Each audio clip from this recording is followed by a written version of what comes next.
बिस्मिल्लाहिर्रहमानिर्रहीम। अस्सलामुअलैकुम। आप देख रहे हैं K92 न्यूज़ और मैं हूं आपकी मेजबान नाइला भट्टी। शामिल करते हैं आज की अहम खबरें। मर्दमशुमारी मुस्तरद। एमक्यूएम के अरकान कौमी असम्बली ने पार्टी को इस्तीफे जमा करा दिए। एमक्यूएम राबता कमेटी ने अपने इजलास में बड़ा फैसला करते हुए अपने 7 अरकान कौमी असम्बली से इस्तीफे ले लिए। खालिद मकबूल सदीक की सदारत में एमक्यूएम पाकिस्तान की राबता कमेटी का इजलास हुआ, जिसमें मर्दमशुमारी की गैर हतमी नताइज पर शदीद तहफ़्फ़ुज़ात का इजहार किया गया। इजलास में एमक्यूएम पाकिस्तान ने मर्दमशुमारी के नताइज तस्लीम न करने और एहतजाज कर मुमकिन ऑप्शन इस्तेमाल करने पर गौर किया।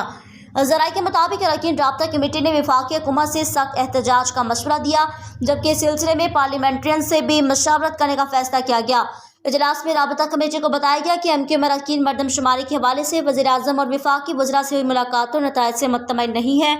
एमक्यूएम ज़राए ने दावा किया कि मौजूदा मर्दमशुमारी में 25 लाख घरानों को गिना नहीं गया। इजलास में वफाकी वज़रा समेत अरकान राबता कमेटी मौजूद थे।